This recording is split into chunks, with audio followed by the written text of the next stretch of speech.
My name is Becky Julian. I'm not exactly too sure, but from what I've been reading and looking into old books and stuff, I've heard that the first thing I heard was the double curve design. The one with the double curve and with the loop in the middle and the other loop on the end. That was representing the canoes that they used, and they were really long. Like only one would fit on the rim of the hat. This part here, the flaps. Yeah. And then there's another one that was told to us, is that the chief's wife was the only one that had the time to have these hats made. She made them because she was the one that had the maids. They had workers that worked for them and looked after the kids, and they didn't have to do that. And then there's another one. The other story is depending on how many children they had, is how many of those double curves they would have on the hat. But after a while, when one of the missionaries came over, he decided to have a contest on St. Anne's Day, the most elaborate outfit that the person would make. And that's when I think they decided to do all the designs on there, because there's one picture of an old lady. She doesn't have anything on her hat other than the decorations on the edging. And for a fact, I know that the old lady didn't have children. And this lady didn't have any either, because that was my mother's sister-in-law that made this hat. And but she looked after a lot of children over the years. So I said maybe that's why she decided to put down a lot of double curves. Who was she? Huh? Who was she? Mary Brooks. And she was 75 when she made this outfit. And I got it from her because she said, I don't think I'll be wearing it anymore. So I paid for it from her. And that was quite a while ago. Yeah. Who is Mary Brooks? Mary Brooks was, I don't know if you remember Charlie William Francis. That was his sister. And where are they from? They were originally from Pictou Landing. Yeah, and I bought it from her when she lived here in Shuby. And she was my mother's sister-in-law. She married my uncle Raymond. Yeah, and I know they looked after a lot of children over the years. Yeah, and they were one of the older families that stayed together. What do you do with this? I gave it to my granddaughter to wear.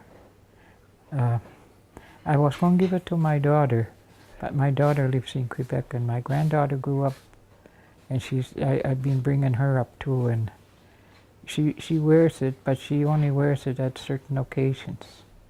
And she wore it when she graduated, and when she got her last degree, the one in New Brunswick. What are they made with, these, usually? It was, I don't know if it was called a serge, some kind of a woolen material. And when you look at it, it has the 4 colors, the red, white, black, and yellow. And The serge, like? yeah, the serge was sort of a type of wool, and that's what their outfits were made from at one time. From the Mounties stuff? I don't know if that was the only type of material you could buy at one time. Yeah, and but now today they still make them out of whatever material is available, but still they stick to the same colors. Yeah. Yeah, the colors don't change. And is this velvet? It's velvet, and this one is lined. Usually some of them are not lined. All right.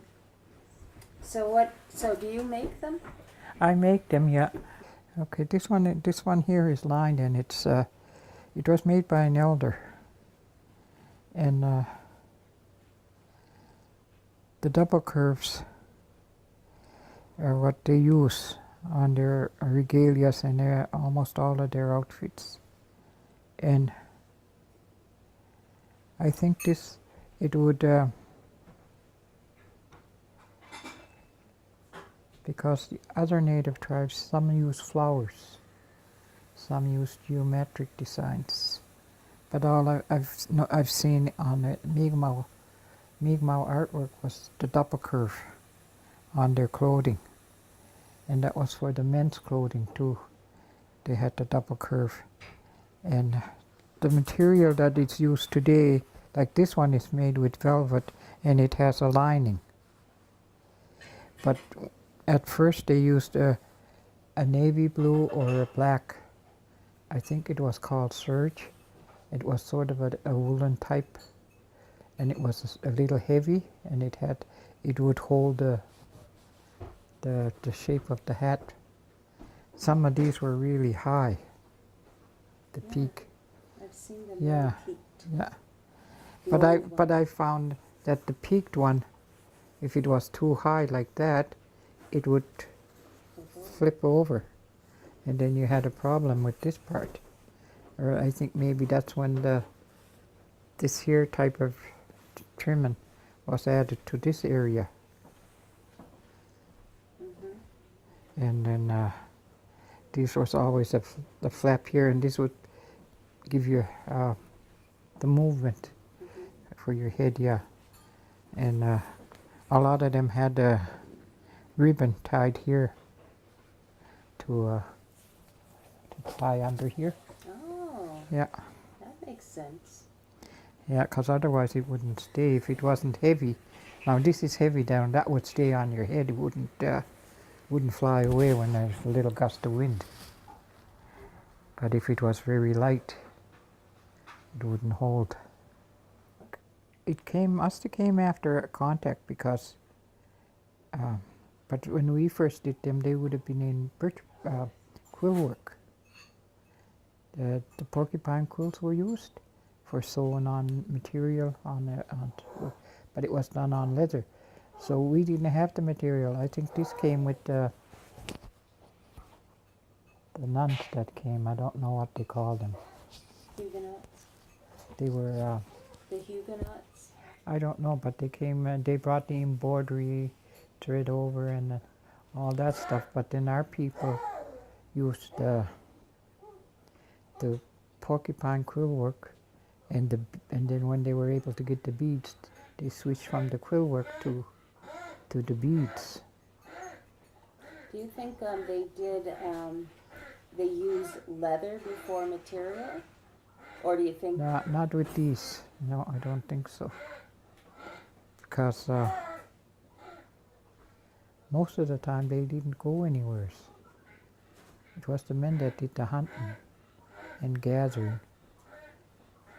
But some places you see them but it's after contact. They have something over their heads. They didn't have the tools to make something delicate like this at that time. They might have had a knife, some type of knife, and there's not too much stuff you can do with a knife for shaping. Well, with the quills, though, they did intricate work. Yeah, but the quills were, you cut one end off and you shoved the other quill in. And then you kept doing that till you had a strip. And then you flattened it. And then you're able to, then you had to sew each piece down, and you did your design with that. And the colors. If you're going to change into a color, then you took the other one out and then you added the color that you needed. And you kept working that way. As if you were dyeing a piece of yarn and using it as far as you can go, and then change into another color. So why do you think we started wearing them? Do you have any It was idea? for protection from the wind and stuff. Yeah, at first. But then after a while, with all these designs on them, it was to identify it's almost like the chiefs wear the feathered hats to identify if he was the chief or if he was the grand chief or if he was just some other person or the rank, like, yeah. So were these only worn by certain status of people? Yeah, Who? because not everybody had the time. Everything had to be done manually, and you didn't have time to sit there and sew, because I think this is just to do this part today, even it would take you a few hours.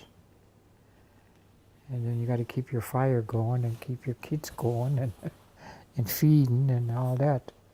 So you didn't have time to really work on something. Do you know why we have red and black? That's our colors. That's the 4 native colors, Indian colors. And the only thing I really understand about the colors is they're the only 4 colors that have their true name. The rest of the colors in Mi'kmaq are telling you it's the color of a tree, or it's the color of the grass, or it's the color of a spruce, the color of the sky. Those are the different colors, or the color of the ground. It's the root word amuk. So you use the first word would be like purple, niskanamuk. Niskaneg is a spruce. Amuk is the color of a spruce, just backwards. And then Ma'kikewi'skwaq, the color of the sky. Stokanamuk, the color of a tree, green tree. And Dukwanamuk, the color of the ground. They were beautiful sewers, even though they were handicapped. And they were all bedridden, but yet they did beautiful sewing. And I've seen the dresses, the slips, the sweaters, whatever they had to make, they made them. And they made them by hand. Like this hat is made by hand. And it was made by an elder. She was 75 when she made this hat. And the nice sewers were her sisters or her aunties? Her aunties and her mother. Do you remember their names? Did you say them in Mi'kmaq? In Mi'kmaq they were Maliagad, Anaselik, and Nastasi. All from Pictou? I think they are originally from Pictou, yeah. And what about the quilt maker? You told me about her hands. Her hands, she was crippled. Her hands were crippled too, and she couldn't sew like this. Her hands were like this, and she put the needle here, through here, and she would move it back and forth. But the sewing, when the finished quilts that she made, they were so beautiful you couldn't tell just by looking at them. That the stitches were nice and even. They weren't small and large or whatever. Like even I can't even sew that perfect. Who did you learn it from? My sewing, I learned it from my mother. My mother was a flower maker. She wasn't a sewer, and she would tell me what to do when I would sew. But she made a lot of quilts. But her sewing was double. She had to sew double because she couldn't make uneven stitches. Who's that?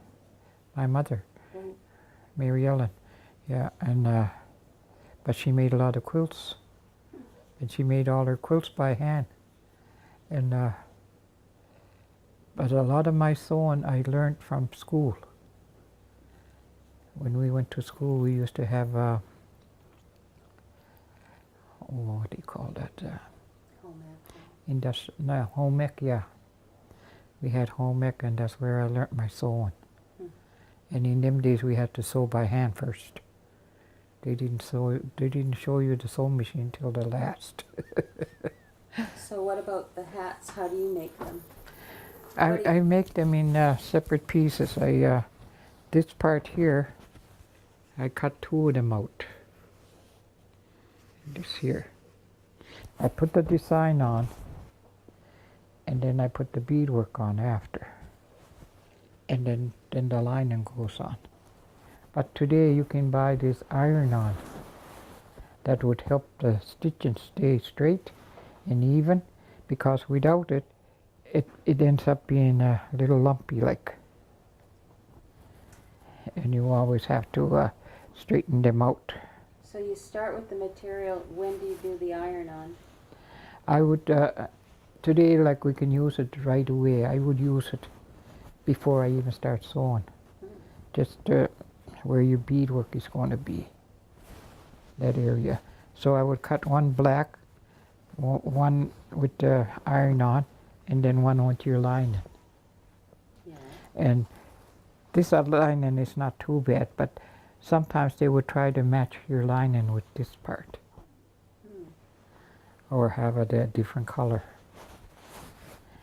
Anyway, but and this part was usually done in felt, but you can buy different material today that'll accommodate that, and the bias is all around the edge. Now when I made mine, I used a ribbon here too, for bias like, and here, and I think I put beads on it. But you didn't really have to need that part. You could just leave it plain like this one. I rather like it plain. And when you looked at it this way, it gives you another design. Looks like a teapot one. Yeah, like a tea cozy. So it's all, the top, the black is one piece, and the red is another piece? Yeah, different, yeah. But I made mine, you see, they're done with two pieces. You can feel the seam here. So these are, that's one side and this side. So I cut two out and I make a design on it with a white, that white pencil first before you sew. Yeah. I wanted to make, I did one design, but then I had to wash it and it came all off because I had to wash the material. I have a black one that I tried to start, and what I did was that I made a teepee-like design, and with the double curve design, I ended up making a woman in it, inside the teepee, and then I just put small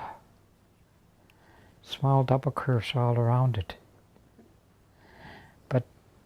I think I don't know if one of the cats spilled the tea or something on it, and then I had to wash the whole thing.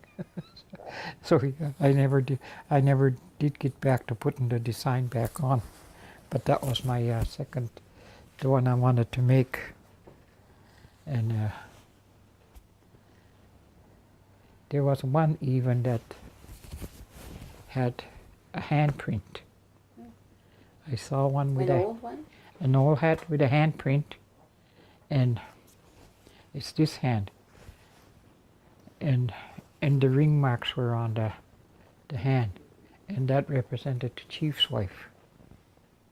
There was one hat that had that markings on it, but it didn't look like sewing. It looked like a handprint, but you only saw it in a book. Yeah. So it wasn't always double curve motifs? No, because they had the double curve here, but this part here was the identification part.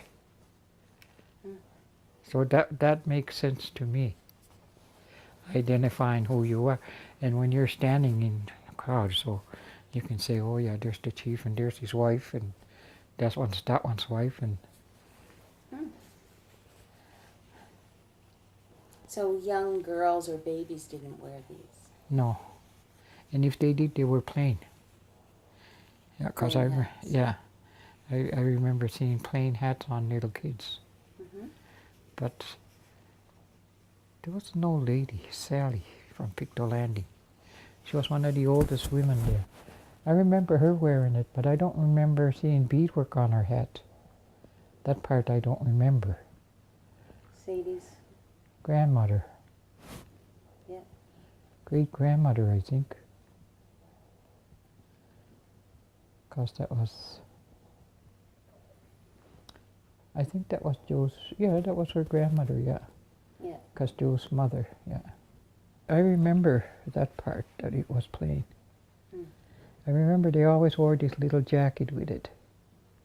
Didn't matter what the little jacket looked like, but the skirt had to have the 4 colors. Where it was plain with just the red trim, but the red was always on the bottom, and I don't know why. It's like this, the red is always on the edge. And that's how the skirt was. But today they're making them different colors. So you have a pattern? I don't have a pattern, I just measure my head. I'm making it for myself. And make it a little bit further out here. And where do you measure it? Right across the largest part of my head. Yeah. Yeah, and then I just fold that in half and make those. And the thing is, if you add it, that'll come out to about here, because you can turn those in when you're sewing them together. Okay, so there's got to be how much extra? At least, yeah, because when you're done with it, you want it to be like this. I don't know if I can fit this one. Oh, I bet you can. Yeah, see, it's a little snug. Yeah. See, So it you has. want it where? Huh? You want it to come out where? Yeah, about here when you're done. And that way, this here could come down a little bit more. It could be another, about the width of my finger.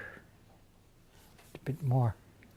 Yeah, and this here could go down on my, yeah.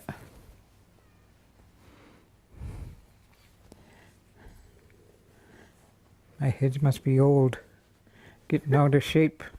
Too many brains in there. Too much work in there. Anyway, it should hang where you could wear it this way, even if it's windy. With a tie. Yeah, I never even knew about a tie. yeah, That's how they keep them on. yeah. Or if they were heavy like this one. It's heavy. This wouldn't fly off my head. When else would you see these worn? For what occasions? They used to wear them at when they have gatherings like St. Anne's, but today you see them at the powwows, at the Mawiomis, yeah. And I think one time they wore them after they passed, and you never saw them again. That's why we don't have that many old ones. And that's the same with their medals when they had for chief and council medals. Those all went with them too when they passed away. So, like if they're looking for old ones, there's none around. Yeah, yeah, that was the double curve. This double curve here was made the length of this. One curve. And one curve was on each side, and it had and the part that went up with that like this one here is different. These are different. It usually had like an E, and that represented the war canoes. That one, the one not war canoes, but they're ocean. The one else that went out in the ocean, yeah. Because a regular canoe was just for local waters, yeah. But the ocean ones had that. They had that. So for the waves, yeah.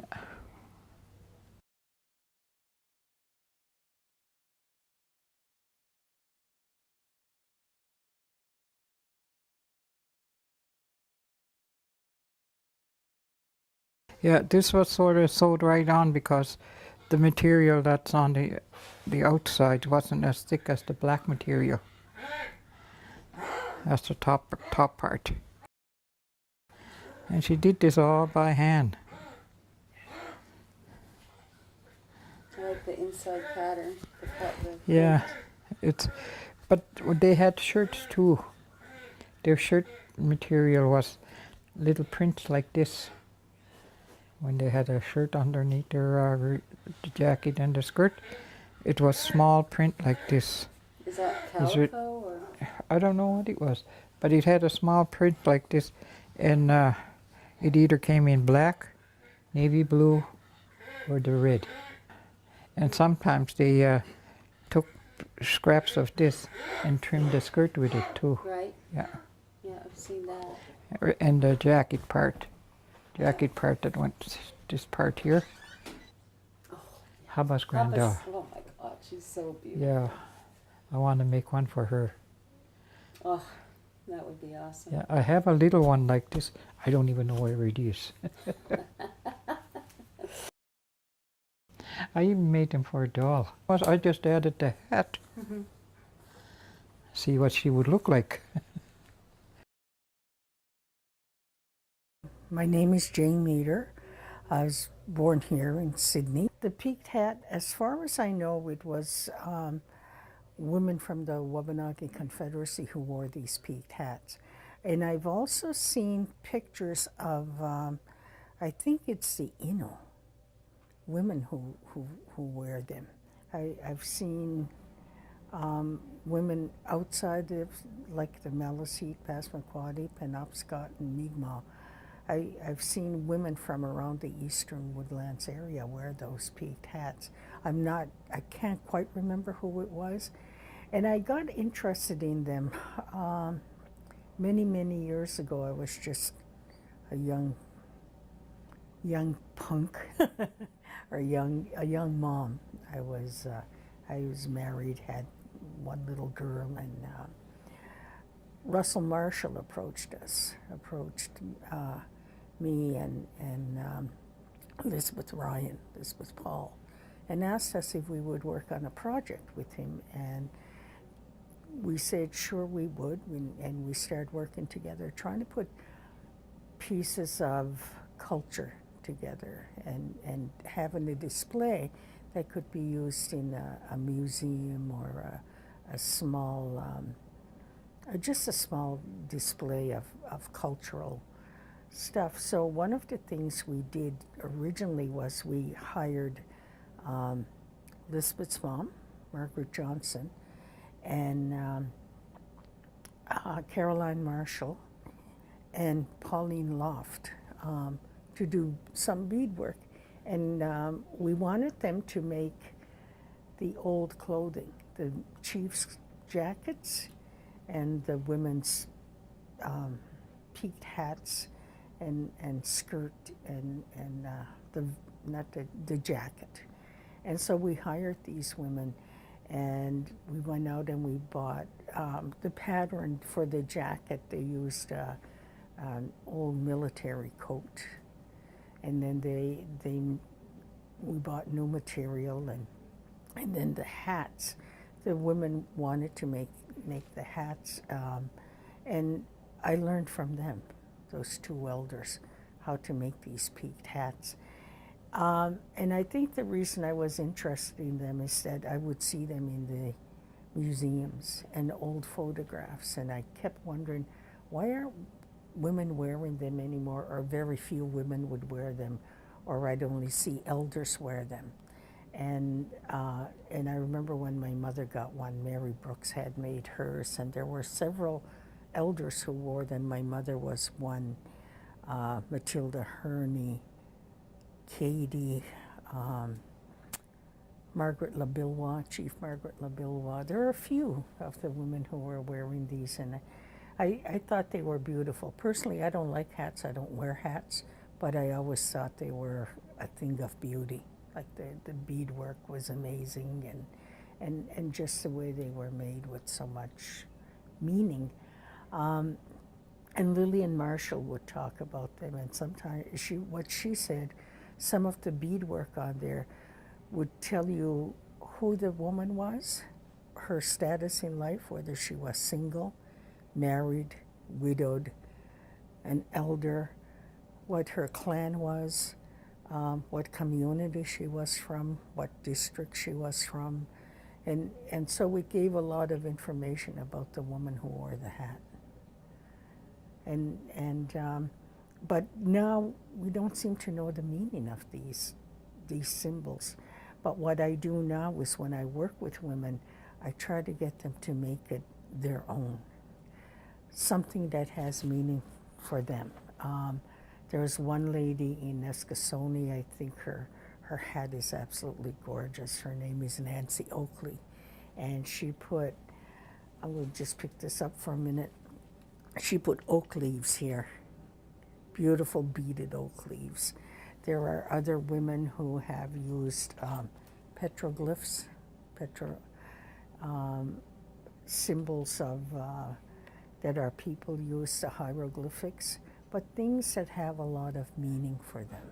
Things that, so they make these hats very personal and put their own history and their own life story in that hat. The hats, the elders that I worked with, Margaret and Caroline, they used velvet and velveteen to make these hats. I can't remember whether it was velvet or velveteen, but I think it was velveteen because the velvet is too plush, but they used velveteen to bead on. But the hats themselves, I just, and I see that there's a lot of women that wear them now and wear them with pride, and I think it's wonderful. It makes me very proud when I see our women wearing these peaked hats. The colors, they're usually black, red. I've seen them also in dark blue. And the reason, I think, is because those were the colors that were available.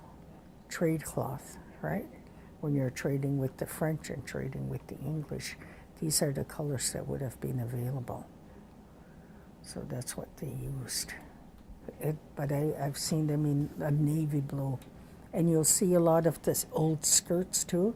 They're usually black and red and navy blue. Usually the skirt is black or navy blue, and then it'll have red ribbons or red appliques on it. I think it's a personal choice. Whatever works for them. If it's for the loved one or if it's for their own.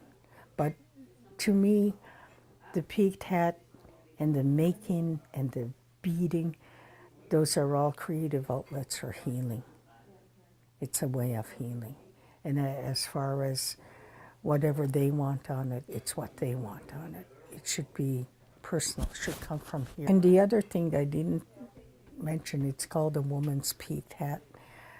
I don't think children wore them. I've never seen old pictures of children wearing them. It was always women who had already started their menses. And they were gifts. My daughter has one that was given to her when she did her coming of age ceremony. It was given to her by Sadie Francis from Pictou Landing. Gave it to her as a gift because she was going through the rites of passage and puberty rites. So Sadie made one for her.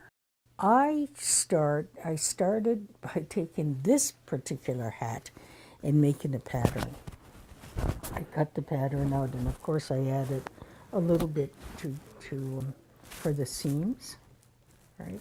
And then I did this part separately, and I made the pattern out of newspaper, and then I took tracing paper. No, then I put it on cardboard. And then I took tracing paper, traced it on tracing paper, and then I went through a series of native designs, Mi'kmaq designs, petroglyphs, hieroglyphics, double curve designs. The book from Ruth Whitehead on Mi'kmaq baskets and double curve designs, clue work.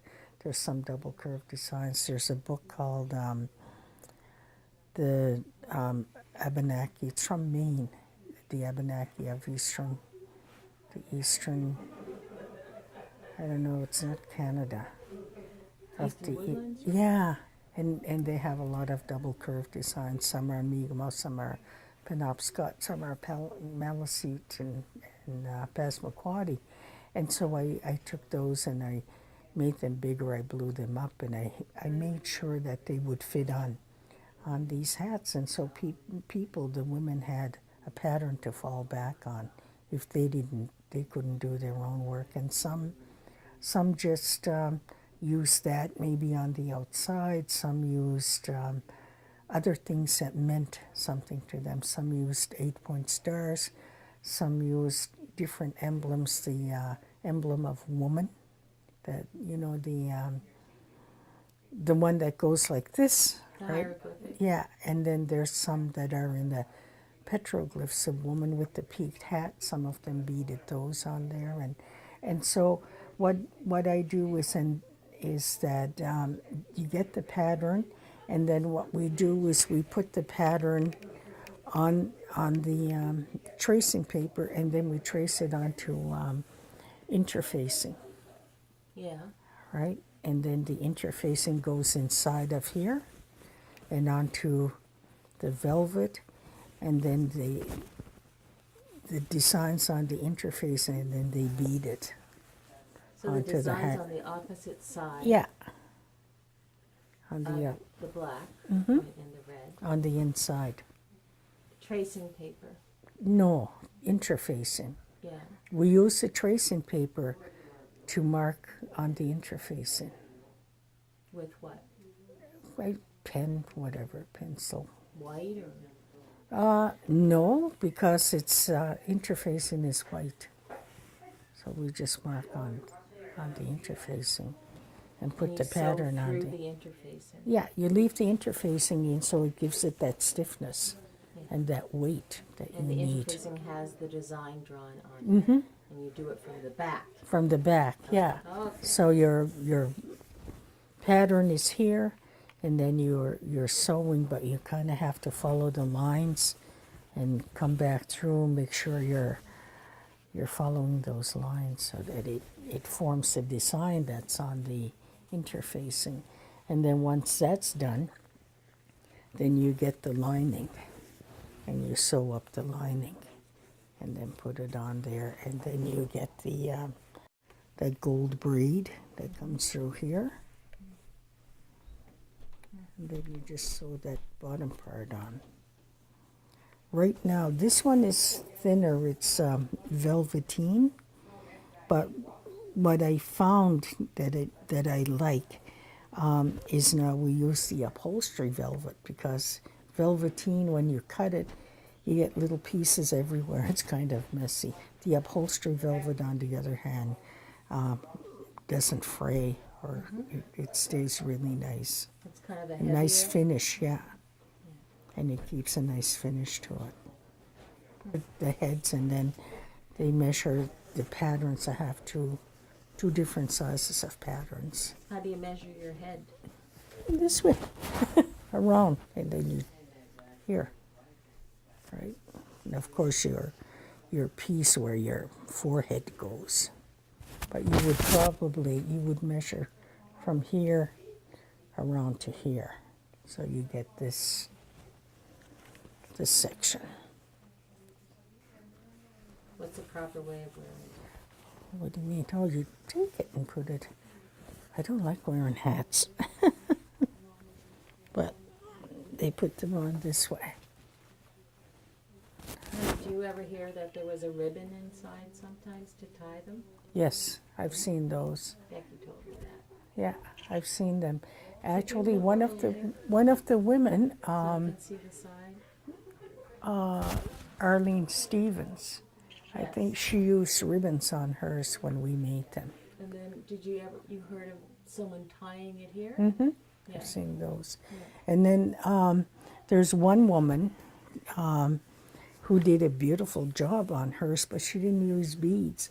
She used embroidery. She embroidered a double curve design. So, when they have a different way of really personalizing these.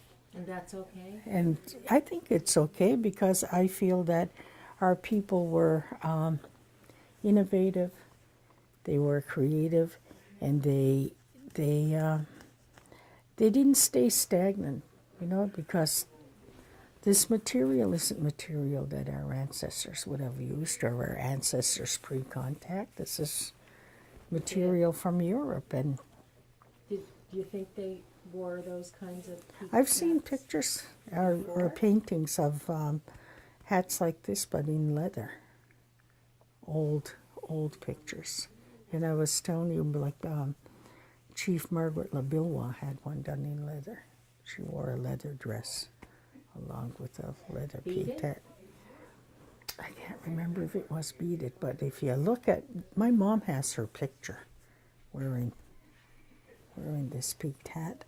But so I think because they were able to change and adapt. It was about adopting and adapting. So I think it's okay if you want to use embroidery, if you want to use applique. There are some beautiful peaked hats that women have put applique on. The big blingy jewelry, the big blingy gems and jewels, and they're still beautiful, absolutely beautiful. You know, and they still make them personal and their own. My name is Pauline Bernard, and I'm from Member 2. Okay, this is my my peaked cap, and it was made by Mary Brooks of Shubnagdi, and she made it about 45 years ago. And I only wear it on special occasions because it's very special to me, and to me it's sacred. And I can wear my traditional clothes, but when it's something very important, then I put my peaked cap on, and I find I get more respect from people if I wear my peaked cap, from the young people. And I don't know the meanings of it, but I'm sure these double curves have a lot of meaning. And even different beads, different colored beads. But that's so much I know about my peaked cap, my own anyway. Mm-hmm. And like I say, I only wear it for special occasions. Had you ever, do you have any idea how long our women have been wearing them? As long as I can remember, I remember the old ladies, when something was going to go on, they'd bring their peaked caps out. Yeah, I remember the old ladies from this reserve. That's the only time they'd put it on if there's somebody important coming, or if there's something going on that's very important on the reserve. That's when they wear their peaked caps. But it was only the women. But lately I see the children wearing them, and I don't think they're supposed to wear them until they're in their puberty. After puberty? After puberty, yeah. Why do you think that is? Because that's when they're women, eh? Yeah. So have you ever seen different colors in the past, not present, because I know everybody's making different colors. Yeah. Have you seen them in other colors before? I've seen them in navy and black, but I haven't seen the different colored ones. Do you know who would wear navy? Is it everyone, or younger women, older women? I don't know. I seen older women wearing them. Blue. Yeah, yeah. Different blue, navy blue and royal color, royal blue. And red, or just all Yeah, blue? yeah. Plus red? Pardon? Plus red on the blue? Yeah, yeah, yeah. And you know Sarah Francis. She has more than one. She has 2 or 3 of them. I only have one. Yeah. Ones that people made for her, or she's been given? She's the one that makes them for herself. Do you remember ever seeing old ones without that much beads? No, I've seen a lot of where the old people wearing them with only just the double curve designs, and I see a lot of them with a lot of designs, heavy ones. Any plain ones with just the bottom I, curve? I haven't seen the plain ones. Yeah. What about the material? Do you know why they would use that kind of material? Velvet, they usually use velvet, eh? Yeah, I guess it's easier to work with if you're gonna bead. Beautiful. Maybe just look up there. Oh yeah, and you have to wear it like this? Yeah, Okay. No ribbon here to tie? Have you ever had one? no, Becky said sometimes Yeah. they would tie them. some of them, yeah. Could I you just never- look maybe at that light for a minute so we can see the side? Beautiful. Beautiful. Okay. Well, that's perfect. Katie McEwen, and I live in Member 2. I didn't make my own regalia. I'm just making my own regalia now, but I did make my peaked hat a few years ago. My niece, Jane, taught us. She gave a class and I joined them, and I made my peaked hat, and it's almost like this one, and it took me about a year or 2 years to make it. And when I was making it and doing the beadwork, and I said, whenever I think somebody's charging a lot for a peaked hat, I will never argue. Because it's a lot of hard work, not hard work, but you have to be careful how you make it. And How do you... it's all hand sewn. And yeah, I made my hat, and an elder once told me that when a young girl reaches her menses, when she becomes a woman, that's when you offer her. The grandmother usually makes the peaked hat during the year, because during the year the young girl has to fast from berries, and that's to teach her, not to be tempted. And it takes a whole year to prepare for her coming of age ceremony, and so the grandmother will present the peaked hat to her, and that's my understanding, is that a young girl, a little girl shouldn't have a peaked hat, because it's to say that she has become a woman. And then when Janie started making having classes, I took them, and it took a long time. First it was the peaked hat. We started making peaked hats, and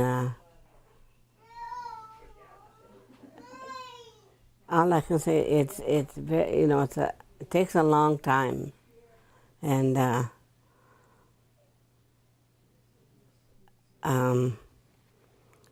first one I made was like these kind of designs, and then I made my skirt, and after I made my peaked hat, then I made my skirt, and then we had another class. Janie put on another class, and I started making my own. And instead of doing the curves, I put on a turtle, beaded turtle, and a wolf, and an eagle, and the circle, the from the 8-pointed star. you know, the I think it's a Micmac flag, the circle. I put that on there, so I made my own, and I did one side of it, and it took a long time. So I'm going to do the other side too for this side, but it has to be a mirror, you know, same as the other side, and what I used a black material, and I put my colors on it, and I have my colors are red, blue, black, and white, because red is to me, red is for a sign of fire, and the blue is the eagle, and I have my gift is love, and I use the eagle, which represents love, and that's the color blue, and the black and white is for the ancestors. I work with the ancestors when I do a ceremony, and I put all that on my head. Yeah. So what's the turtle mean for you? The turtle is my clan, and we live it. We're very slow. Yeah. In Mi'kmaq? Yeah, but, my clan, the family, Yeah. it comes from the mother's side. And how do you say it in Mi'kmaq? Turtle, Miktik. And then Yeah. the other designs on it you chose? My spirit is I fly to Creator, and that represents the eagle. And I have an eagle flying, you know, the wings are spread out, and it's on this side. And then I have spirit of the eagle. My protector is a wolf, and that's why I have a wolf on my peaked head, and then the Micmac from the Micmac design. Yeah. How do you find your colors? Like you said, these are my colors. How do you find them? I received them from a pipe ceremony when Diane Longbow came down, and I received my spirit name, and they told me my colors then. Yeah. And why do we know about colors? What do we need? Why do we need to know them? That's the colors you make your regalia in, and you use those colors when you make your regalia in order to be in to be at the gathering. Yeah.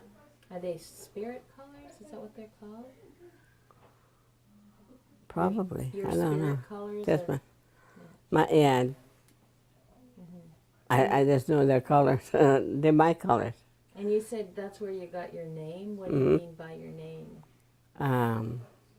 My Creator knows me as that. I fly to Him, fly to Creator, and I give love to my people, not just my people, you know, everybody, and then when I help somebody, I have my protector, which is the wolf, and. So the name is in Mi'kmaq? How do you say your name in Mi'kmaq? McEwen. Yeah, and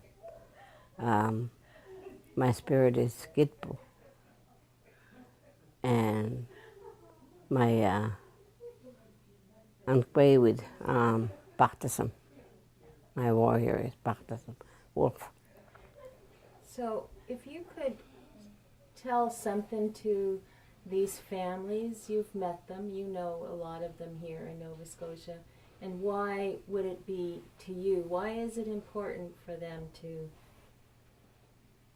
make this together or make it at all? And what do you think it might help them with? I think after you make your regalia and you wear your regalia at a gathering, it makes you feel so good. You know, it's just, and you're proud, because a lot of our people are, you know, we're so, you know, looked down on everywhere, you know, so we tend to walk with our head down. But once you wear your regalia and you're in a circle or at a gathering, you're proud. You know, you're proud to wear your regalia, and you hold your head up high, and it makes you feel good. And a lot of our people, you know, we should have our regalia. We should follow this red road. Maybe help them, might help them to, and then they could gather and have socialize. And while they're doing that, they're all talking and, you know, talking about their missing and murdered family members, and that way is a way of counseling them or counseling each other, and they could share, because some of them they don't talk, they hold it all in. But you know, if they gather, I think they will be able to do that. So maybe the hat they design, or they each design, maybe they could, I don't know, remember her colors or find her name, Yeah. or find her colors. Yeah. I don't know what they could do if they thought, what do I do? What do I design? Mm-hmm. Or they might go and look for their name, or might go looking for what their colors are. You know, what did they like? What color did they like wearing? You know, and most of us wear what colors we like, and probably most of them are from maybe we brought them. You know what I mean? We brought them into this world, and we just carry them, and then we realize these are the colors I like, and you know. Yeah, I think so. Great. Anything else?